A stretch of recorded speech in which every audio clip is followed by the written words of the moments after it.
మరి praise lord అండి. దేవుడు దేవుని గొప్ప పరిశుద్ధ నామం మహిమ కలుగును గాక. ఇందాక మనము పాట పాడి దేవుని నామం స్తుతించుకున్నాము. కొన్ని సాక్ష్యాలు విన్నాము. సహోదరుడు వచ్చి బలపరిచే కొన్ని మాటలు కూడా మనకు దేవుని ప్రేమించేది ఎలాగ మనం ప్రేమించాలి, ఎలాగ నడుచుకోవాలన్న కార్యాన్ని కూడా మనం విన్నాము. దేవునికి మహిమ కలుగును గాక. கர்த்தருடைய பரிசுத்த நாமத்துக்கு மகிமை உண்டாகட்டும். இவ்வளவு நேரமாக நாம் வந்து பாடலை பாடி கர்த்தரை துதித்தோம். சில சாட்சிகளை கேட்டோம். இப்போதும் சகோதரர் அவர்கள் வந்து எப்படி நாம் கர்த்தரை நேசிக்கணும், எப்படி நம்ம வந்து జయం ఉள்ள ஒரு வாழ்க்கையை நடந்து கொள்ளணும் என்று కూడా பார்த்தோம். ఈరోజు మనం వాక్య ధ్యానం కొరకు ఒక వాక్యాన్ని చూద్దాం. సంఖ్యాకాండము 23 அத்தியாயமும் 23 வசனம் చదవమని కోరుకుంటున్నాను. இன்றைக்கு நம்மளுடைய வசனத்தின் தியானத்திற்காக என்னாகமம் 23வது அதிகாரம் 23வது వచనத்தை వాసికంబడియాగా కేట్టుకొలుగరం.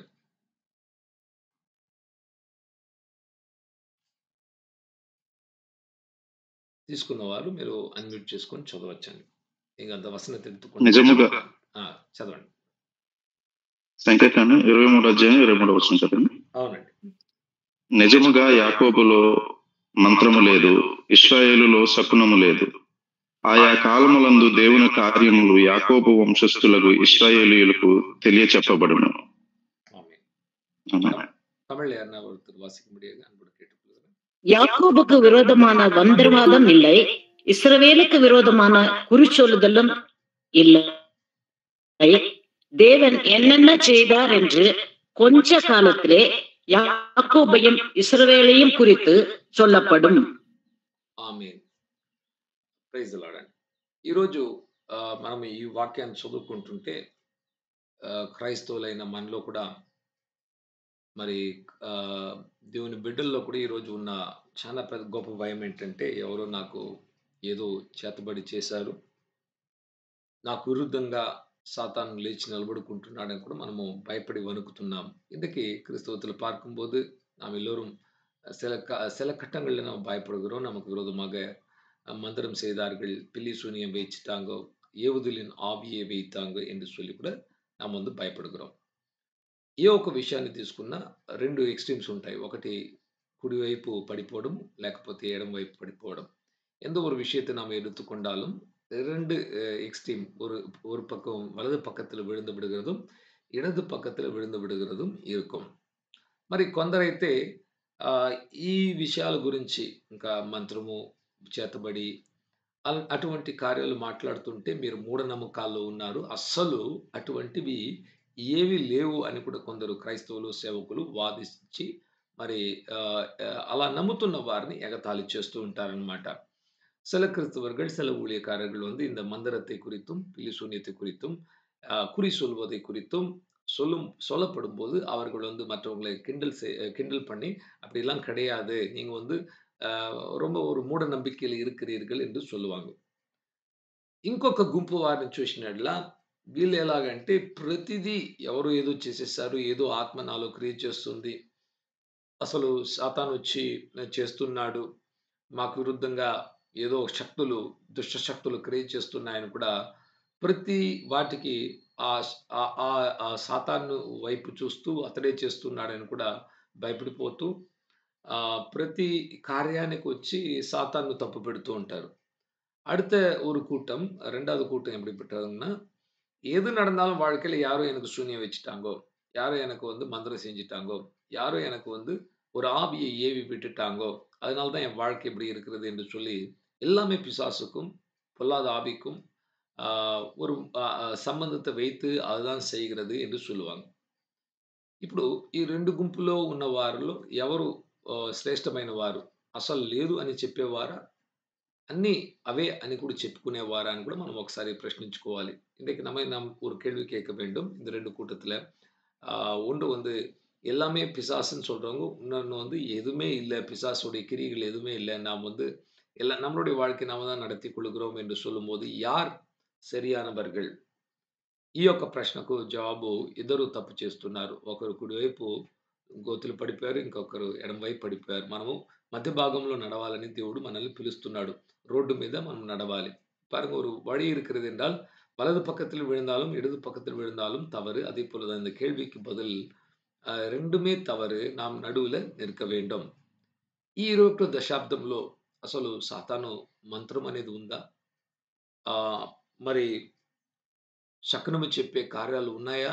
అని అడిగిన ఎడల ఖచ్చితంగా 100% ఉందండి.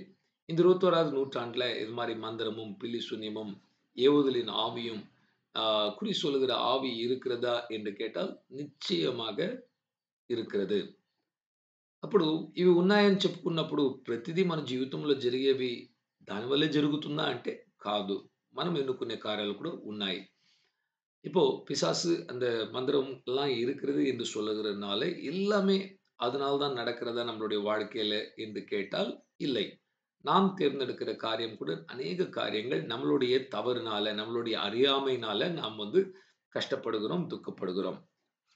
ఈరోజు మనం ఇక్కడ సంఖ్యాకాండంలో చదువుకున్న ఈ సంఘటన, ఈ పూర్తి అధ్యాయాన్ని చదువుకుంటే ఇక్కడ బిలాము మరి బలకు గురించి రాయబడి ఉందండి.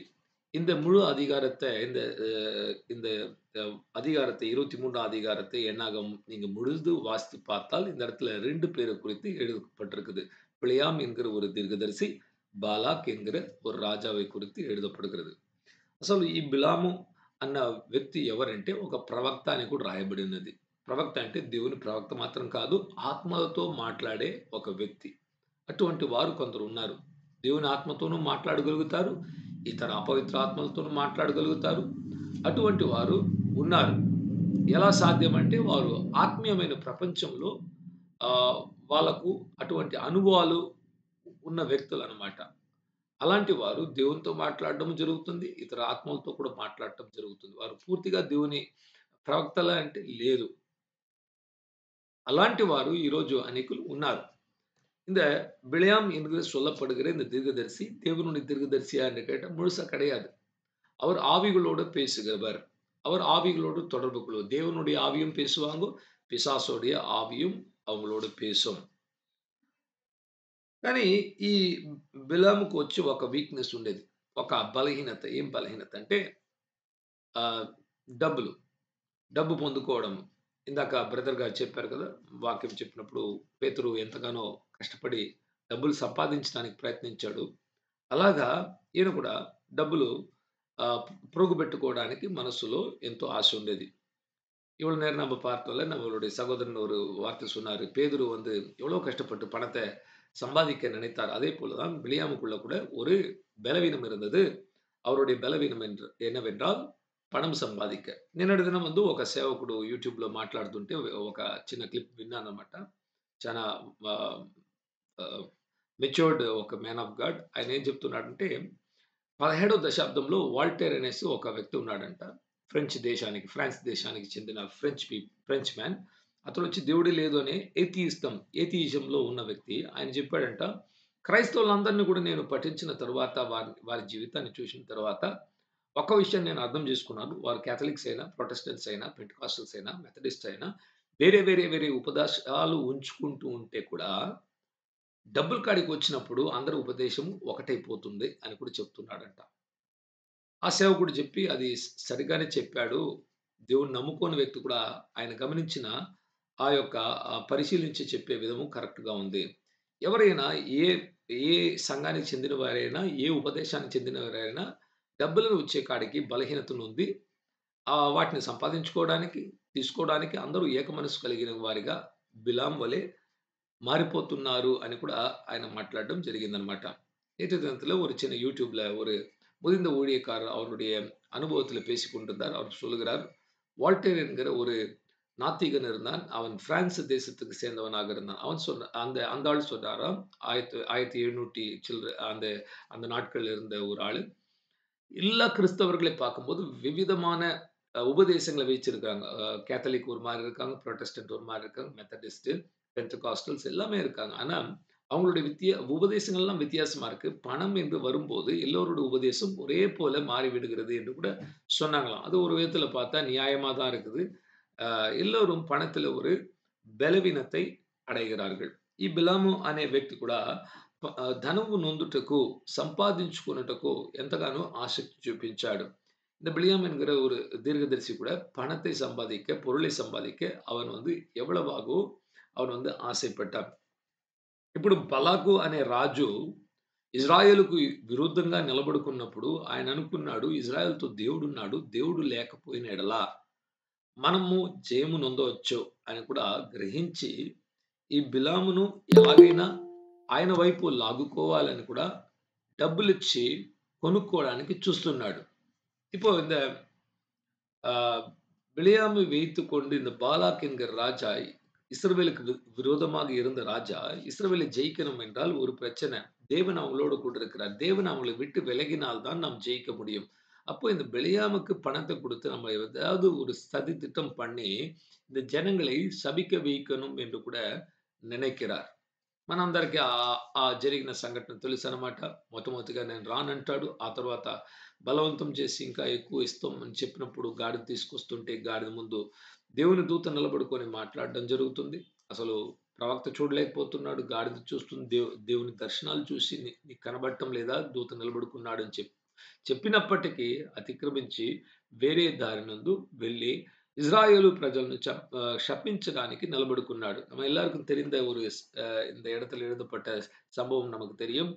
பிலேயாம் முதலாக தேவனுடைய ஜனங்களை நான் சபிக்க மாட்டேன் என்று சொல்கிறார். அதுக்கு பிறகு அவர் கழுதை மேல போய் கொண்டிருக்கும்போது தேவ தூதர் அந்த இடத்துல நின்று கொண்டு நிற்கிறதை இவருடைய கண்கள் பார்க்க முடியல. கழுதை பார்த்து பேசி சொன்னது, உனக்கு தெரியலையா? தேவனுடைய தூதன் இருக்கிறாங்க. ஏன் என்ன போட்டு அடிக்கிறீங்கன்னு சொன்னா, மறுபடியும் வேறு ஒரு வழியில போய் బాలాక్ రాజాவோடு சேர்ந்து கொண்டு ఇశ్రాయేల్ జనங்களை శபிக்கும்படியாக నిற்கிறார். మనం బైబిల్ నిండుగా చదువుకున్నప్పుడు 2 మృగాలు మాట్లాడినట్లు యానిమల్ కింగ్డమ్ నుంచి మాట్లాడినట్లు చెప్పబడుతుంది. ఒకటొచ్చి సర్పము ఆదికాండంలో హవ్వతో మాట్లాడడము. రెండవది ఈ గాడిద నోరు తెరవబడి మాట్లాడిందన్నమాట. வேதத்துல பார்க்கும்போது 2 மிருகங்கள் நமக்கு ஆதியாகமத்துல இந்த வலு சர்ப்பம் பேசினது, இரண்டாவதாக இந்த కழுதை పేసినది. అసలు జంతువులు మాట్లాడగలుగుతాయా? మనుషుల స్వరములు అంటే దేవుడు అనుమతిస్తే, దేవుడైనా సాతానైనా ఎవరో ఒకరు శక్తినిచ్చినప్పుడు జంతువులు కూడా మాట్లాడగలుగుతుందని మనము గ్రహిస్తున్నామనమాట. ஆண்டவரோ பிசாசோ ஒரு விலங்குக்குள்ள ஒரு ஒரு ஒரு ஒரு மிருகத்துக்குள்ள அந்த ஆவியை அனுப்பி பேச வைத்தால் அந்த மிருகங்கள் கூட பேச முடியும் என்று கூட நாம் கவனிக்க வேண்டும். ఈ ప్రపంచానికి పైగా ఒక ఆత్మీయమైన ప్రపంచము ఏలుబడి చేస్తున్నది. ఆ ఆత్మ ప్రపంచంలో ఏవి నిర్ణయింపబడుతుందో అవే మన ప్రపంచంలో కూడా జరుగుతున్నది మనం గమనించాలి. நம்மளுடைய உலகத்துக்கு மேலாக ஒரு ஆவிக்குரிய உலகம் இருக்கிறது. அந்த ஆவிக்குரிய உலகத்துல என்ன నిర్ణయింపబడుகிறதோ அந்த కార్యங்கள் தான் இந்த உலகத்துல நடக்கிறது. మన కంటికి కనబడే ఈ లోకము, ఈ ప్రపంచము నిరంతరమైనది కాదు. ఇక్కడ అన్ని నిర్ణయాలు జరిగేది కాదు. కంటికి కనబడని ஆத்ம பிரபஞ்சంలో அநேக காரியங்கள் ஜరుగుతున్నాయి. நம்மளுடைய கண்களுக்கு காணப்படுகிற இந்த உலகத்துல எல்லா காரியங்கள் நடக்கிறது கிடையாது. நாம் நினைக்கிறோம் அப்படி நடக்குது கிடையாது. வேற ஒரு உலகம் இருக்கிறது. அந்த உலகத்துல தேவனும் பிசாசும் దూతர்களும் இவங்க தான் ஆளுகை செய்து அவங்களுடைய சித்தத்தை நடத்துகிறார்கள். ఈ యొక్క బిలాము వచ్చి ఇప్పుడు ఇజ్రాయేలు ప్రజల్ని శపించమని ఆజ్ఞను పొందుకొని డబ్బులను పొందుకొని కూడా నిలబడుకుంటే శాపగ్రస్తమైన మాటలకు బదులుగా ఆశీర్వాదము వస్తున్నది తన నోటి నుండి. இந்த பிலேயாம் இப்போது நின்று கொண்டு இஸ்ரவேல் ஜனங்களை அவங்க சபிக்க வேண்டும் என்று நின்று கொண்டு செய்யும்போது கூட சாபமான வார்த்தைக்கு பதிலாக ஆசீர்வாதத்தின் வார்த்தைகள் தன்னுடைய வாயிலிருந்து வருகிறதை நாம் గమనిக்கிறோம். ప్రియులారా, ఈ విషయాన్ని గమనించినప్పుడు దేవుడు ఒకరిని దీవించినట్ల ఎవరు శపించలేరని కూడా మనం గ్రహించాలి. அன்பானவர்களே, தேவன் நம்மை ஒருவரை ஆசீர்வதித்து விட்டால் யாரும் சபிக்க முடியாது என்று కూడా நாம் அறிய வேண்டும். అబ్రహాముతో దేవుడు మాట్లాడుతూ ఇలా చెప్పాడు, ఒక ఆశీర్వాదం ఇచ్చాడు. నిన్ను ఆశీర్వదించిన వాడు ఆశీర్వదింపబడతాడు, నిన్ను శపించిన ఎవరైనా వాడు శాపగ్రస్తమైన జీవితాన్ని అనుభవిస్తాడని కూడా దేవుడు అబ్రహాముకు, ఇజ్రాయేలుకు అటువంటి వాగ్దానాన్ని ఇచ్చాడు. ஆபிரகாமுக்கும் இஸ்ரவேல் தேசத்துக்கும் ஆண்டவர் ஒரு வாக்குத்தத்தத்தையும் ஆசீர்வாதத்தையும் கொடுத்தார். உன்னை ஆசீர்வதிக்கிறவர்களை நான் ఆశీర్వదిப்பேன், ఉన్నై సభిக்கிறవర్களை நான் సభిப்பேன் என்று కూడా சொன்னார். ఈరోజు దేవుని చేత మీరు నేను ఆశీర్వదింపబడిన వారుగా ఉన్నట్లయితే మనల్ని శపించే వారంటూ ఎవరు ఈ భూమి మీద లేరు. ఇంతవరకు పుట్టలేదు, ఇకను ఎవరు పుట్టి మనల్ని శపించడానికి అనుమతి వాళ్ళకి ఇవ్వబడలేదు. ஆண்டவர் உங்களையும் என்னையும் ஆசீர்வாதமாக ஆசீர்வதித்திருந்தால் நம்மை சபிக்க எந்த ஒரு மனிதனாலேயோ, எந்த ஒரு மந்திரவாதினாலேயோ நிச்சயமா முடியாது. இதுவரைக்கும் ஒரு மனிதனும் பிறக்கவில்லை. ఇనిயும் ஒருவன் அப்படி எழும்பி நம்மை శபிக்கவும் పోறது கிடையாது. అప్పుడు ఈ బిలాము చెప్పిన మాటే ఇది. ఏం చెప్పాడు? నిజముగా యాకోబులో మంత్రము లేదు. ఉన్మయాగవే యాకోబుకు విరోధமான మందిరం ఇల్లై.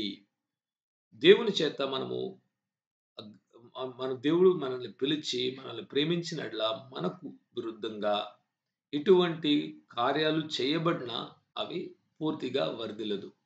பாருங்க, யாக்கோபுக்கு விரோதமா மந்திரம் இல்லை என்று சொல்லும்போது, நமக்கு விரோதமாக మాంత్రికంగా செய்தாலும் அது ముழுமையாக వాయికాదు. అలాగైతే అసలు మన మీద క్రియ చేయదా అంటే కొన్ని కొన్ని సందర్భాల్లో చూస్తుంటే క్రియ చేస్తున్నది. ఎందుకు క్రియ చేస్తుంది? మనలో ఉన్న కొన్ని కొన్ని లోపాలు.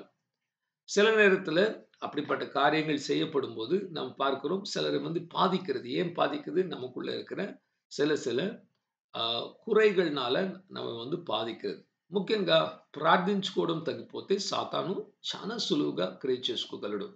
ముఖ్యமாக நாம் ஜெபிக்கிறது குறைத்து விட்டால், ஜெபம் குறைந்தால் శత్రు మిகவும் அதிகமாக జయం எடுப்பான். ప్రార్థనలో మనకు దేవుడిచ్చే ఒక ప్రొటెక్షన్ అన్నమాట. మనకు ఒక మంచి కాపుదలను ఇస్తున్నాడు. ప్రార్థించుకున్నప్పుడు మన ఆత్మ బలపడుతున్నది. మన కుటుంబము సురక్షితంగా దేవుని హస్తంలో ఉంటుంది. நாம் பாருங்க, நம்ம ஜெபிக்கும்போது நம்மளுடைய ஆத்மா பாதுகாக்கப்படுது. நம்மளுடைய కుటుంబத்துக்கு ஒரு విశేషిత పాదుగాపు ఉండాகிறது. ఈరోజు ఇటువంటి కార్యాలు మనకు తగలకూడదంటే మొట్టమొదటిగా మనం ప్రార్థించుకునే వారుగా మారాలి.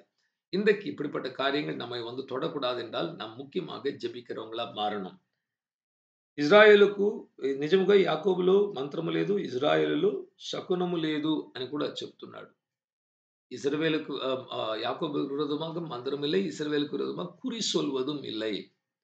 చూడండి, ఇతని దగ్గరికి వెళ్లి వాళ్ళు అడుగుతారనమాట. వీళ్ళ జీవితాల్లో ఏం జరుగుతుంది అసలు చెప్పండి అంటే వాళ్ళు సోది చెప్పడం జరుగుతుంది. అటువంటి సోది చెప్పే అనుభవాలు కూడా మనకు విరుద్ధంగా లేదు అని కూడా దేవుడు వాగ్దానం ఇస్తున్నాడు. பாருங்க, மற்றவங்க வந்து குறி கேட்பாங்க. இவங்களுக்கு என்ன நடக்க போகுது? இவங்க என்ன செய்யணும்? அப்படிலாம் குறி கேட்பாங்க. அந்த மாரி குறி கேட்கிறது கூட இஸ்ரவேலுக்கு விரோதமாக వాయికాదు என்று కూడా దేవుని சொல்லியிருக்கிறார். ఈ ఉదయకాలమందు ఈ వాక్యాన్ని వింటుంటే మీ జీవితాల్లో కూడా కొందరు వచ్చి అనుభవించి ఉంటారు. మీకు విరుద్ధంగా ఎవరో ఒకరు చేతబడి చేయడము, అసలు మనస్సుకు ఎప్పుడు తోచిన ఆలోచనలు రావడము, కుటుంబంలో అల్లకల్లోలు రావడము, సాతాను క్రియలు వచ్చేయడము, వెంటనే అనారోగ్యం కలగడము, నష్టం పొందడము, ఇవన్నీ కూడా సాతాను క్రియలన్నమాట. ఈ మాంత్రిక క్రియలు పనిచేసినప్పుడు చాలా బలంగా కుటుంబంలో అల్లకల్లోలాన్ని తీసుకొస్తుందన్నమాట. అసలు ఏం జరుగుతుందని కూడా ఎవ్వరు గ్రహించలేని ఒక పరిస్థితి అటువంటి காரியம் జరిగినప్పుడు. பிசாசின் கிரியைகள் வந்து கிரியை செய்யும்போது பயங்கரமான கிரியைகள் நடக்கும். அந்த கிரியைகள் வந்து யாருமே వర్ణిக்க முடியாது, சொல்ல முடியாது. ஏன் இப்படிலாம் நடக்குது என்று కూడా யாருக்குமே தெரியாது. అపవిత్రాత్మలు ఒక గృహంలో, ఒక ఇంటిలో, ఒక వ్యక్తిలో క్రియ చేయడం మొదలుపెడితే కంప్లీట్‌గా ఆ వ్యక్తిని, ఆ కుటుంబాన్ని నాశనం పరిచేంత వరకు వదలదు. அசுத்தாவிகள் ஒரு குடும்பத்துக்கு விரோதமாக, ஒரு நபருக்கு விரோதமாக கிரியை செய்யும்போது அவங்களை முழுமையாக అడికిన వరకు నిశ్చయமாக విడిచివిడాదు. నాకు తెలిసిన ఒక సహోదరుడు మా ఊర్లో చిన్న అబ్బాయిగా ఉన్నప్పుడు ఒక అపవిత్ర ఆత్మ చేత పీడబడ్డాడు. వాళ్ళ ఇంట్లో సంతోషం లేదు, సమాధానం లేదు. ఎప్పుడు పరిగెత్తూ ఉంటాడు రోడ్ల మీద. వాళ్ళ నాన్నగారు వచ్చి బండేసుకొని అతన్ని పట్టుకోవడానికి ప్రయత్నిస్తుంటాడు. అసలు పట్టుకోలేడు. తీసుకొచ్చిన ఇంట్లో పిచ్చి పిచ్చిగా నడుచుకోవడము, ఇంట్లో సంతోషం లేదు, సమాధానం లేదు. ప్రతి స్థలంలో తీసుకెళ్ళి చూపించారనమాట. డాక్టర్స్ దగ్గర చూపించారు, వైద్యుల దగ్గర చూపించారు, సైకాలజిస్ట్ దగ్గర చూపించారు. ఎవ్వరు కూడా సహాయం చేయలేని ఒక పరిస్థితి. எனக்கு தெரிந்த ஒரு ஒரு ஒரு ஒரு பையன் எங்களுடைய ஊர்ல சின்ன பிள்ளையா இருக்கும்போது, ஒரு 8, 10 வயது இருக்கும்போது அசுத்தாவினால் பிடிக்கப்பட்டு, அந்த அசுத்தாவி வந்து பயங்கரமாக கிரியை செஞ்சு, அவன் அப்பா வந்து வண்டி எடுத்துட்டு பின்னாடியே ஓடுவாரு, பிடிச்சிட்டு வர. அவனுடைய மனம் வந்து எந்த இடத்துல போனாலும், எந்த వైద్యుడికి పోనాலும் సుఖం పెరవిல்லை. సో అవి ఎలా జరిగిందంటే మాంత్రిక క్రియ. వాళ్ళ తాతగారు వచ్చి ఒక ఆత్మతో పొత్తు ఉంచుకొని ఆత్మతో మాట్లాడుకునేవాడంట. మంచి ఆత్మ అని కూడా, క్రైస్తవుడే కానీ ఒక ఆత్మతో సంబంధము కలిగిన వారిగా ఉన్నాడు. அவங்களுடைய எப்படி இது நடந்தது என்றால், அவங்களுடைய தாத்தா வந்து ஒரு ஆவியோடு தொடர்பு வைத்திருந்தார். கிறிஸ்தவனாக இருந்தாலும் ஒரு நல்ல ஆவி என்ற ஒரு ஆவியோடு தொடர்பு வைத்துக் கொண்டிருந்தார். దయచేసి ప్రియులారా, ఎటువంటి ఆత్మతో మనకు సంబంధం ఉండకూడదు. దేవుని ఆత్మ తప్ప వేరే ఆత్మలతో సంబంధం ఉంచుకోవడము ఇల్లీగల్. ఉంచుకోగలుగుతామంటే ఉంచుకోగలుగుతాం. కానీ అలా ఉంచుకోవడం దేవుని చట్టానికి விருத்தமான காரியமு. இன்றைக்கு அன்பானவர்களே, நாம் தேவனுடைய ஆவி இல்லாம வேற ஆவிகளோடு தொடர்பு வைத்துக் கொள்ள முடியுமா? வைத்துக் கொள்ள முடியும். அந்த ஆவிகளோடு தொடர்பு வைத்துக் கொள்வது దేవునుடைய சட்டத்துக்கு விரோதமான காரியம். మాంత్రికులు అంటే ఎవరు? వేరే అపవిత్ర ఆత్మలు, సాతాను ఆత్మలు, దూతలతో నేరుగా సంబంధం ఉంచుకొని ఆ శక్తితో చేత, ఆ జ్ఞానము చేత క్రియ చేస్తూ ప్రజల జీవితాన్ని చెరుపుతూ ఉంటారన్నమాట. இன்னைக்கு மந்திரவாதிகள் என்றால் யாரு? பிசாசின் ஆவிகளோட, பிசாசோட தூதர்களோட நேரடியாக தொடர்பு வைத்துக்கொண்டு மக்களுடைய வாழ்க்கையை அழிக்கவும், பலவீனப்படுத்தவும் கிரியை செய்து கொண்டிருப்பாங்க என்று கூட நாம் அறிய வேண்டும். ఈ ఆత్మలు దేవునికి విరోధమైన ఆత్మలు. ఇంద ఆవిகள் దేవునికి విరోధమైన ఆవి. అనేక ఆత్మలు ఉన్నాయండి. 1, 2 కాదు. లక్షల్లో, కోట్లలో ఉన్నాయనుకుంటాను. అన్ని ఆత్మలు ఉన్నాయన్నమాట. అది ఎవరితో పొత్తు ఉంచుకోవడానికి, ఎవరి జీవితంలో వచ్చి ఇంకా అందరి జీవితాన్ని పాడు చేయడానికి ఎప్పుడు చూస్తుంటుందన్నమాట. ఎవరైనా నాకు ఒక సహాయం చేస్తారా? నేను వచ్చి మాట్లాడగలుగుతానా? అని కూడా ఎదురు చూస్తూ ఉంటుంది. இந்த அசுத்தாவிகள் மனிதர்களோடு தொடர்பு வைத்துக் கொள்ளும்படியாக மிகவும் மிகவும் அது ரொம்பவும் ட்ரை பண்ணிக்கிட்டு இருக்கும். பிரயத்னம் பண்ணிக்கிட்டு இருக்கும். யாரோட நான் தொடர்பு வைத்துக் கொள்ளலாమా என்று కూడా ప్రయత్నం పని కొண்டிருக்கும். ముఖ్యంగా మనము ఆత్మీయులుగా దేవుణ్ణి చూడాలి, యేసుక్రీస్తుని చూడాలి, యేసుక్రీస్తు స్వరమును వినాలి, దేవుని స్వరమును వినాలి అని కూడా అనుకునే వాళ్ళు చాలా జాగ్రత్త వహించాల్సిన ఒక విషయం ఏంటంటే, కొన్ని మార్లు దేవుని వలే వచ్చి కూడా కొన్ని సాతాను క్రియలు వెలుగుదూత వలె వచ్చి మనల్ని తప్పుదారి పట్టించడానికి ఆస్కారాలున్నాయి. అందుకే దేవుని వాక్యములో నిలబడుకోవాలి. అనుభవాల వైపు వెళ్ళిపోతూ ఉంటే ఏం జరుగుతుందంటే, అనుభవాలు దొరుకుతాయి కానీ దేవుని ఆత్మ అయ్యుండకపోయే ఆస్కారాలు చాలా ఎక్కువుంది. గమనించాలి. సత్యంలో నిలబడుకోవాలి. వాక్యంతో మన జీవితాన్ని కట్టుకున్నప్పుడు ఏ ఆత్మ మనతో మాట్లాడుతుందని గ్రహించే శక్తి దేవుడు మనకిస్తూ ఉంటాడు. பாருங்க அன்பானவர்களே, நாம் ஒரு ஆவிக்குரிய மனிதர்களாக தேவனை பார்க்க வேண்டும், இயேசுவை பார்க்க வேண்டும், அவருடைய குரலை கேட்க வேண்டும் என்று நாம் முன்னுக்கு போகும்போது ஒரு ஆபத்து கூட இருக்கிறது. பிசாசு நம்மகிட்ட அவன் தேவனைப் போல பேசி நம்மை ஏமாற்ற பார்ப்பான். ஒளியின் தூதன். அவன் அவனுடைய ஆவியை கொண்டு தேவ ஆவியைப் போல, தேவனைப் போல பேசி நம்மை தவறான வழிகளுக்குள்ளாக நடத்தி விடுவான். வேத வசனத்தை நாம் வாசித்து, வேத வசனத்தில் இருக்கிற சத்தியத்துக்கு ஒப்பு கொடுத்து கீழ்ப்படும்போது தான் தேவனுடைய வார்த்தைக்கும், தேவனுடைய ఆవిக்கும், పిశాసిన ఆవిக்கும் நாம் వ్యత్యాసத்தை కண்டுపిడిక முடியும். ఈ యొక్క క్రైస్తవ జీవితంలో కూడా అనేక జీవితాన్ని, అనేక మనం టెస్టిమోనీస్ గడిచిన కొన్ని చరిత్రలో ఉన్న కొన్ని మన టెస్టిమోనీస్, సాక్ష్యాలను చూస్తుంటే వాళ్ళు దేవుని సేవలో, దేవునిలో ప్రారంభించిన వాళ్ళు అనుభవాలు வைப்பு வெளிப்போய் கிடந்துக்கு படிப்பின వాళ్ళు అనేకులు ఉన్నారన్నమాట. நம்மளுடைய சரித்திரத்தில, சபையின் சரித்திரத்தில பார்க்கும்போது அநேகர் இந்த மாரி அனுபவங்கள், தேவனுடைய அனுபவங்களை பெறும்படியாக போய் அவர்கள் கீழ விழுந்து போனவங்க అநేகர் இருக்கிறார். ఒక పుస్తకంలో ఒక దేవుని సేవకుడు కెనెతీ హేగన్ అనే ఒక సేవకుడు అన్నమాట. ఆత్మలో నడిపింపబడిన సేవకుడు. ఆయన మినిస్ట్రీలో పరిచర్యలో జరిగిన ఒక స్త్రీ తీసుకొచ్చారంట. ఆ స్త్రీ వచ్చి ఆ సంఘంలో ఉన్న ఒక సంఘపు పెద్దగా ఉన్న ఒక సహోదరుని యొక్క భార్య. ఆమెకొచ్చి ఒకలాంటి ఆహ్, మానసికంగా ఆమె వచ్చి ఒత్తిడిలో వెళ్ళిపోవడం మాత్రం కాదు. అంతో ఎవరో మాట్లాడుతున్న ఒక శబ్దము వినిపిస్తూ ఉంటుందంట. ఆ కారణం బట్టి ఆమెను తీసుకెళ్ళి హాస్పిటల్‌లో ఉంచి, అక్కడే బంధించి, ఎందుకంటే పిచ్చి పిచ్చిగా ప్రవర్తిస్తుందని కూడా పెట్టుకుంటున్నారు. అప్పట్లో ఉన్న గొప్ప గొప్ప సేవకుల యొద్దకు తీసుకెళ్తే కూడా ఎవ్వరి దగ్గరికి తీసుకెళ్ళినా బాగు కాలేదంట. బాగు కాకపోవడం వల్ల ఈ సహోదరునికి ఏమయ్యేదంటే, ఆ సేవకుడు ఇంకా పవర్ లేదు. అసలు శక్తి లేదు. దేవుని వరం లేదు అని కూడా వాళ్ళని వీళ్ళు తీర్పు తీరుస్తూ ఉండేవాళ్ళు. ஒரு சபையில ஒரு மூப்பராக இருந்தார். அவங்களுடைய அ மனைவி அவங்களுக்கு ஒரு சப்தம் கேட்குமா, அவங்க ஒரு மாரி பைத்தியம் மாரி ஆயிட்டாங்க. அவங்கள கொண்டு போய் ஹாஸ்பிட்டல்ல வச்சுட்டாங்க. அந்த காலத்துல இருந்த பெரிய பெரிய ஊழியக்காரங்களுக்கு கிட்ட கொண்டு ஜெபிச்சுக்கிட்டாங்க. யார்கிட்ட జెபிంచాலும் అది విడుదల పెరల. చివరిగా కెనెతీ హేగన్ అనే ఆ సేవకుడు వచ్చినప్పుడు ఈ వీళ్ళిద్దరూ మరీ ప్రార్థించుకోవడానికి వచ్చారంట. దేవుని ఆత్మ చెప్పాడంట, వీళ్ళకు ప్రార్థించొద్దు. చివరిగా వీళ్ళతో మాట్లాడు ఆయన చెప్పడం ద్వారా ఏం చెప్పాడంటే, నేను ఇప్పుడు ప్రార్థించనండి. అందరూ ప్రార్థించిన తర్వాత మీరు చివరిగా వచ్చి నన్ను కలవండి. నేను కొద్దిగా మాట్లాడాలి మీతో అని కూడా వారిని దూరం ఉంచాడు. கிணத்து ஏகன் என்கிற இந்த ஊழியன் வந்தப்போ, இவங்க கிட்ட ஜெபித்துக் கொள்ளும்படியாக இந்த கணவனும் மனைவியும் வந்தாங்களாம். வந்தப்போ ஆண்டவர் சொன்னாராம், "இவங்களுக்காக இப்ப நீ ஜெபிக்காத. இவங்களுக்குள்ள ஒரு பிரச்சனை இருக்குது. இவங்கள நீ தூரம் படுத்திரு. కడసియా జెపిக்கிறని சொல்லு" என்று சொல்லிவிட்டாராம். అందరి కొరకు ప్రార్థించిన తరువాత చివరిగా ఆ భార్యాభర్తలతో కూర్చొని ఇలా మాట్లాడుతూ ఉంటే దేవుని ఆత్మ చూపించారంట.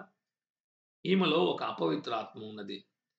ఈ ఆత్మ క్రియ చేస్తుంది. ఈ ఆత్మ వచ్చి ఎటువంటి ఆత్మ అంటే అది దేవుని వలే నడుచుకునే ఒక ఆత్మ. అందాక ఎవరికి తెలీదు ఏం జరుగుతుందనేసి. అప్పుడు దేవుడు చూపించాడట. ఈమె కొన్ని శబ్దాలు వినబడతాయంటే ఈయన అడిగాడంట, "మీకు శబ్దాలు వినబడుతుందా?" అంటే, "అవునవునండి. దేవుడు నాతో ఎప్పుడూ మాట్లాడుతూ ఉంటాడు. నాకు మానవుని ఒక మనిషి స్వరం వలె ఒక స్వరం నాకు వినబడుతూ ఉంటుంది" అని చెప్తే, అప్పుడు ఈయన గ్రహించి చెప్పాడంట, "చూడండి సిస్టర్ గారు ఇదొచ్చి దేవుడు కాదు. ఒక అపవిత్రాత్మ దేవుని వలె నర్తించి మీతో మాట్లాడుతుంది." మీకసలు ఈ విషయం ఎలా కలిగింది? ఈ అనుభవం ఎలా కలిగిందంటే, అప్పట్లో ఆమె ఒక సాక్ష్యం చెప్పిందంట. నేను ఒకానొకసారి ఒక సేవకుడు మా ఊరికొచ్చినప్పుడు ఆయన చెప్పాడు. దేవుడు ఆయనతో నేరుగా మాట్లాడేవాడంట. స్వరం వినిపించేదంట. అలా మాట్లాడాడు అని తెలుసుకున్న తరువాత నేను కూడా నాకు కూడా ఒక స్వరం వినిపించాలని కూడా బైబిల్ చదువుకోవడం మానేసాను. బైబిల్‌లో చదువుకున్నదంతా వదిలేసి దేవుడు నాతో డైరెక్ట్ మాట్లాడుకోవాలి. నాకు శబ్దం వినిపించాలని ఆ యొక్క ఎక్స్‌పీరియన్స్ వైపు వెళ్ళిపోతూ ఉంటే ఏమైందంటే, చివరిగా స్వరం వినిపించడానికి వాళ్ళకు ప్రారంభించింది. ఆ స్వరము దేవుని స్వరం కాదు. ఇలా మాట్లాడి వారిని మెంటల్ ఇల్‌నెస్‌లో నడిపించిందన్నమాట. పిచ్చి పిచ్చిగా మాట్లాడడం ద్వారా వారి జీవితాన్ని పాడు చేసి మెంటల్ ఇన్‌స్టిట్యూషన్స్‌కి వెళ్లి ఆహ్, ఈ ఈ యొక్క స్ ఈ యొక్క వాయిస్ వినిపించుకోవడం వాళ్ళకెంతో సంతోషమైన విషయం అన్నమాట. ప్రతిరోజు వినిపించుకోవాలంటంట. చివరగా ఈ సేవకుడు చెప్పాడంట, "ఈరోజు దేవుడు విడుదలనిస్తాడు. ఎప్పుడు ఇస్తాడంటే మీరు కోరుకోవాలి. ఈ స్వరము నాకొద్దు ఇంకా నా జీవితంలో నేను ఇలా వినిపించుకోవడం నాకిష్టం లేదు. దేవుని వైపు వస్తానంటే" ఆమె చెప్పిందంట, "అస్సలు కుదరదు. ఇదే దేవుడు. ఈయనే నాతో మాట్లాడుతున్నాడు. నేను వదులుకోను" అని అలాగే వెళ్ళిపోయిందంట. విడుదల నొందుకోలేదు. చివరిగా అలాగే అనారోగ్యంలో ఉండి చనిపోవడం అనేది కూడా ఆ సహోదరికి జరిగింది. இந்த சகோதரியை கொண்டு வந்து கடைசியாக கிணத்தியேகன் என்கிற இந்த ஊழியர் பார்த்து பேசும்போது சொன்னாராம், "உங்களுக்குள்ள ஒரு அசுத்தாவி கிரியை செய்யுதுன்னா." அவங்க, "இல்ல, இல்ல. தேவன் தான் என்னோட பேசுறாரு." எங்க ஊர்ல ஒரு ஊழியக்காரர் வந்தாரு. அவர் சொன்னாரு, "தேவன் நேரடியா பேசுவார்." அதிலிருந்து அவங்க என்கிட்ட, "நீங்க நேரா பேசணும். என்கிட்ட ஒரு சத்தம் கேட்கணும்" என்று சொல்லி வேதத்தை படிக்கிறதெல்லாம் விட்டுட்டாங்க. இந்த அனுபவத்துக்கு பின்னாடியே ஓடிட்டாங்க. அந்த அனுபவத்துக்கு பின்னாடி ஓடினதுக்கு பிறகு என்ன ஆச்சுன்னா, ஒரு சத்தம் கேட்டுச்சு. ஆனா இந்த சத்தம் தேவனுடைய சத்தம் கிடையாது. குரல் கிடையாது. இது பேசிக்கொண்டே அவங்கள பைத்தியமாக மாட்டிவிட்டது. கடைசியா அவர் சொன்னாராம், "நீங்க விடுதலை பெறும்படியாக ஒரே ஒரு வழி இருக்குது. நீங்க இது எனக்கு இது முதல் கொண்டு வேண்டாம் ஆண்டவரே. இந்த இந்த பிசாசு என்கிட்ட வேண்டாம்ன்னு." அவங்க சொன்னாங்களாம். "இல்ல, எனக்கு இந்த குரல் பேசுகிறது ரொம்ப பிடிக்குது. இத விட்டு விட்டு நான் வரமாட்டேன்" என்று சொன்ன உடனே, அவங்களுக்காக இவங்க ஜெபிக்கவே இல்ல. ஆண்டவர் உங்களுக்கு விடுதலை குடுக்க முடியாது. நீ எங்க போனாலும் உனக்கு விடுதலை கிடைக்காதுன்னு சொல்லி அனுப்பிட்டாரு. அவங்க పోనాంగో அப்படியே அந்த నోయిలో வாழ்ந்து கொண்டு కடைసిயாக మరిచిటాங்களாம். ప్రియులారా, ఈరోజు ఈ ఉదయకాలం మనలో కూడా ఆత్మీయమైన కోరికలు కలగడం మంచిది. ఆత్మీయమైన అనుభవాలు మనము వెంబడించి వెళ్ళడం మంచిది. కానీ అనుభవాలు మై మా అనుభవాలు మాత్రము దాని మీద మాత్రం మన హృదయాన్ని, మన జీవితాన్ని మనము నిర్మించుకున్నట్లా పడిపోయేది ఖచ్చితంగా జరుగుతుంది. ఎందుకంటే అనుభవాలు మారిపోతాయి. అపవిత్ర ఆత్మను క్రియ చేయడం మొదలుపెడుతుంది. దేవుని వాక్యము, పరిశుద్ధ జీవితము, పాప క్షమాపణ, పశ్చాత్తాప పడుట, ప్రేమ, వీటిలో మనము మన ఆత్మీయమైన ఫలము ఫలించేవారుగా ఉన్నట్లయితే, అప్పుడు వరము கூட చాలా பலங்க கிரியை செய்யడం అనేది జరుగుతుంది. அன்பானவர்களே, இன்றைக்கு நாம் ஆவிக்குரிய வரங்களையும், ஆவிக்குரிய கனிகளையும், ஆவிக்குரிய விஷயங்களை தேடி போகும்போது, நாம் உண்மையாக நாம் வசனத்தின் மேல் நம்மளுடைய வாழ்க்கையை கட்ட வேண்டும். சத்தியத்தின் மேல் கட்ட வேண்டும். அன்பிலே நம்ம நிலைத்திருக்க வேண்டும். అనుభవங்களை మాత్రం நம்ம தேடி పోకూడదు. அப்படி పోகும்போது நமக்கு பெரிய ఆపత్తు నడக்கும். చూడండి, కొందరికి దేవుడిచ్చే అనుభవాలను చూస్తుంటే మనకు ఎంతో స్ఫూర్తినివ్వచ్చు. మనకు మంచి ఉత్సాహాన్నివ్వచ్చు. కానీ అలాగే నా జీవితంలో కూడా దేవుడు చేయాలనుకోవడం చాలా పెద్ద పొరపాటు. பாருங்க, மற்றவங்களுக்கு ஆண்டவர் குடுக்கிற சில அனுபவங்களை பார்க்கும்போது நமக்கு ரொம்பவும் சந்தோஷமா இருக்கும். நமக்கு உற்சாகமா இருக்கும். அதெல்லாம் நல்லதுதான். ஆனா எனக்கு கூட ஆண்டவர் அப்படியே தான் செய்யணும் என்று நினைப்பது మిగ మిగ ఆపத்தான విషయం. ఒకరికి కలిగిన అనుభవం మరొకరకు కలగకపోవచ్చు. ஒருவருக்கு நடந்த ஒரு అనుభవం మற்றவங்களுக்கு நடக்காம పోగலாம். దేవుడు ఎప్పుడు కూడా ఇద్దరితో ఒకే విధంగా మాట్లాడడు. ஆண்டவர் எப்போ கூட அவருடைய 2 பிள்ளைகளோட ஒரே விதத்துல பேச மாட்டார். దేవుడు ఈరోజు మనతో మాట్లాడే మార్గాలు అనేకం ఉన్నాయి. అందరితో బేసిక్‌గా మాట్లాడి మనము బైబిల్ చదువుకుంటుంటే బైబిల్ ద్వారా దేవుడు మనతో మాట్లాడుతున్నాడు. మనం ప్రార్థించుకున్నప్పుడు మనం దేవునితో మాట్లాడుతున్నాం. బైబిల్ చదువుకున్నప్పుడు దేవుడు మనతో మాట్లాడుతున్నాడని కూడా మనం విశ్వసించాలి. இன்னைக்கு பாருங்க எல்லோரோட ஆண்டவர் பேசுகிறார். எப்படி பேசுகிறார்? வசனத்தின் மூலமாக பேசுகிறார். ஜெபிக்கும்போது நாம் தேவனோடு பேசுகிறோம். ఆండవరుడి వసనத்தை వాసిக்கும்போது బైబిల్ వాసిக்கும்போது దేవుడు நம்மளோட பேசுகிறார். రెండవది మన మనస్సాక్షిని మనము చాలా పరిశుద్ధంగా ఉంచుకున్న ఎడల, పవిత్రంగా ఉంచుకున్న ఎడల ఎటువంటి ఎటువంటి మరక లేకుండా, ఎటువంటి ముడత లేకుండా మన హృదయాన్ని, మన మనస్సాక్షిని మనము కాపాడుకున్న ఎడల దేవుడు మన మనస్సాక్షి ద్వారా, మన సొంత ఆత్మ ద్వారా దేవుడు మాట్లాడగలుగుతాడు. பாருங்க நம்மளுடைய மனசாட்சி நாம் சுத்தமா வைத்துக் கொண்டாலே தேவன் நம்மளோட பேச ஆரம்பிச்சிருவார். நம்மளுடைய மனசாட்சி நம்மளுக்குள்ள இருக்கிற தேவனுடைய ஜீவனை போல இருக்கிறது. The spirit of a man is the candle of the Lord అని కూడా దేవుని వాక్యం చెప్పబడుతుంది. మనిషిలో ఉంచబడిన ఆత్మ దేవుడిచ్చే వెలుగంట.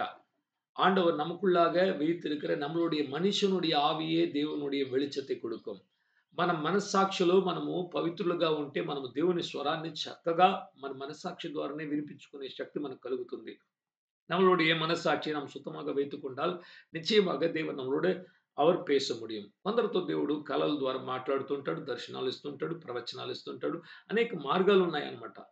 ఎలా మాట్లాడుతున్నాడు అనేది ముఖ్యం కాదు. మనకు దేవుడు ఇవ్వాల్సిన ఆ యొక్క మెసేజ్ మనం పొందుకొని మనం విధేయత చూపిస్తున్నామా, చేస్తున్నామా అది చాలా ప్రాముఖ్యమైన విషయం.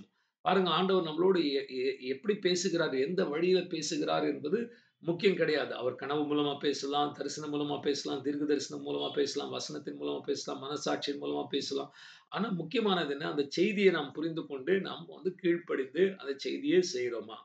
ఈరోజు యేసుక్రీస్తు నాతో మాట్లాడారు. దేవుడు నాతో మాట్లాడాలని కోరుకునేది మంచిది. ఎందుకు మాట్లాడాలండి? మాట్లాడితే ఆయన చెప్పినవి మీరు చేయడానికి సిద్ధమున్నారా? నేను చేయడానికి సిద్ధమున్నానా? సిద్ధము లేకుండా ఊరికే దేవుడు మాట్లాడితే నాతో బాగుంటుందా అని అలా మాట్లాడితే నాకు బాగుంటుందని எதிரு చూస్తూ ఉంటే చాలా ప్రమాదకరమైన விஷயம் அது. பாருங்க இன்னைக்கு ஆண்டவர் என்னோட பேசணும், அவர் என்னோட தொடர்பு கொள்ளணும் என்று நினைக்கிறது நல்லதுதான். ஆனா எதற்காக? அவர் தொடர்பு கொண்டா நிச்சயமா ஒரு காரியத்தை சொல்லப் போறாரு. ஏதாவது ஒரு விஷயத்தை செய்யணும் என்று சொல்லப் போறாரு. அதை செய்யறதுக்கு நீங்களும் நானும் ஆயத்தமா இருக்கிறோமா?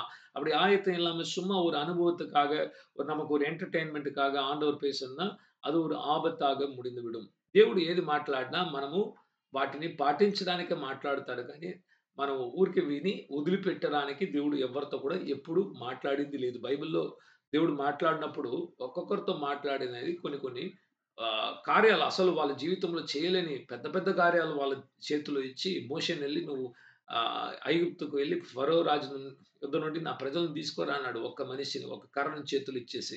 అలా దేవుడు చెప్తే అటువంటి కార్యం దేవుడు ఒక చిన్న కార్యాన్ని మన చేతిలో ఇచ్చి నువ్వు వెళ్లి ప్రపంచాన్ని సంపాదించుకోరా అంటాడు. చేయగలుగుతామా? చేసే ఆ యొక్క మనస్సు మనలో ఉన్నదాన్ని మొట్టమొదటిగా మనము మనల్ని ఒకసారి పరిశీలించుకోవాలి. பாருங்க ஆண்டவர் மோசேயை அழைத்து மோசேயோடு பேசும்போது ஒரு கரத்துல ஒரு கோலை குடுத்துட்டு நீ போயிட்டு எகிப்து இருக்கிற ஜனங்கள்லாம் பேசி கொண்டு வந்துருன்றாரு. அது மாதிரி தான் நம்ம கையில ஆண்டவர் இன்னைக்கு ஒரு சின்ன வரத்தை குடுத்துட்டு இந்த உலகத்தையே மாத்திக்கிட்டு வான்னு சொல்லுவாரு. அதெல்லாம் செய்ய முடியுமா என்று பார்க்கணும். చివరికి ఇక్కడ ఈ బిలాము చేయలేకపోయాడు, శపించలేకపోయాడు ఇజ్రాయేలు ప్రజలు. వారు ఆశీర్వదింపబడ్డారు. பாருங்க கடைசியாக இந்த இஸ்ரவேல் ஜனங்களை பிலேயாம் சபிக்க முடியல. அவங்கள ఆశీర్వాదமாக தான் வைக்க முடிந்தது. కానీ చివరిగా ధనాపేక్ష కలిగిన ఈ బిలాం ఏం చేశాడంటే బలకుతో ఒక మాట చెప్పాడు. నాకు ఒక ఐడియా ఉంది. వీళ్ళని ఎలా శపించాలి? మనం ఏం శపించాల్సిన అవసరం లేదు. ఈ ప్రజలు దేవుని విరుద్ధంగా వెళ్ళిపోయిన ఎడల దేవుని శాపము ఆటోమేటిక్‌గా వాళ్ళ మీదకి వచ్చేస్తుందని కూడా ఆయన చెప్పడం జరిగింది. பிலேயாம் பாலாக் கிட்ட ஒரு ஆலோசனை சொல்லுகிறார். இந்த ஜனங்களை சபிக்க வேண்டும் என்றெல்லாம் கவலைப்படாதீங்க. சபிக்கவே தேவையில்ல. கர்த்தர் இவங்களை விட்டு விலகிட்டார்னா சாபம் ஆட்டோமேட்டிக்கா அவங்க மேல வந்துரும். அவங்க தோல்வி அடைஞ்சிடுவாங்கோ என்று சொல்லி ஒரு ఆలోచన கொடுக்கிறார். చివరిగా బిలాము ఇచ్చిన ఆలోచన ఏంటంటే మీ స్త్రీలను వాళ్ళు వివాహం చేసుకునే విధంగా వారిని పంపించండి.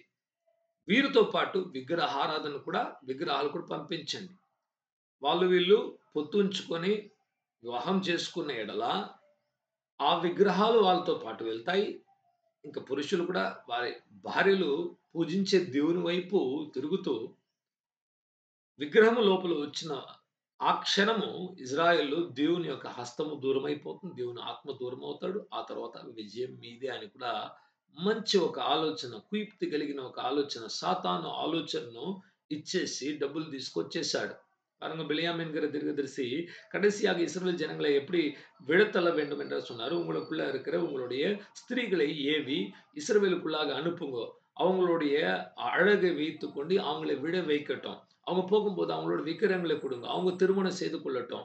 அவங்க ஒன்றாக மாறும்போது தேவனுடைய பாதுகாப்பு போகும்.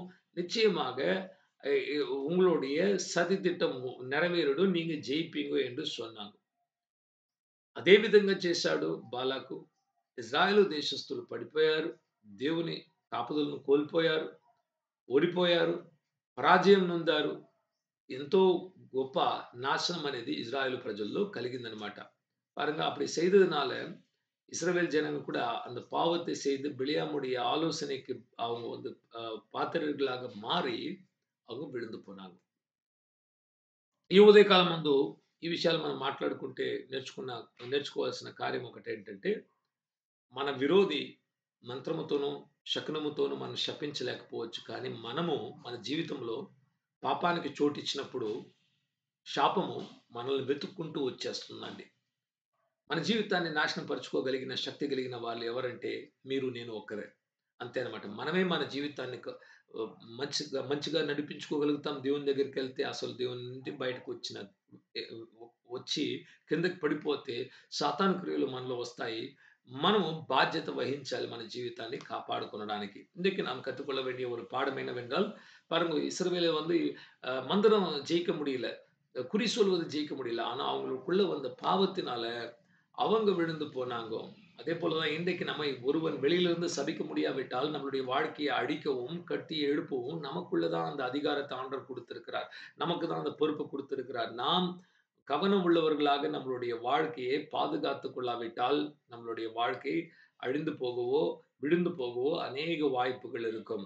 ఈరోజు మనకు విరుద్ధంగా చేతబడులు లేవు, శకునాలు లేవు, చెప్పుకునే మాటలు లేవు. కానీ మన జీవితాన్ని పరిశుద్ధంగా మనం కాపాడుకోకపోతే, సాతాను క్రియలు మీలో నాలో క్రియ చేసినట్లయితే మనం ఖచ్చితంగా పడిపోయే కార్యాలుంటాయి. మనం గమనించాలి, జాగ్రత్త వహించాలి, ప్రార్థించాలి, మేల్కొని మనం విశ్వాసంలో పోరాడుతూ అనుదినము మనము విజయము నొందుతూ వెళితే దేవుడు మనతో ఉండి నడిపిస్తాడు. దేవుడి వాక్యాన్ని దీవించును గాక. ఆమేన్. இன்றைக்கு பாருங்க ஆண்டவர் வந்து பெரிய மந்திரமோ, தந்திரமோ நம்மளை தள்ளிவிட போறது கிடையாது. நம்மளுடைய வாழ்க்கையில குறைகள் வந்து விட்டால் அது நம்மை தள்ளிவிடும். அதனால் நாம் ஜெபித்து, விழித்திருந்து, விசுவாசத்தில நிலைத்திருந்து, போராடி நாம் முன்னுக்கு போகும்போது தேவன் நம்மோடு கூட இருந்து பெரிய ஜெயத்தை நமக்கு கொடுப்பார். கர்த்தர் இந்த வசனங்களை ஆசீர்வதிப்பாராக. ஆமீன்.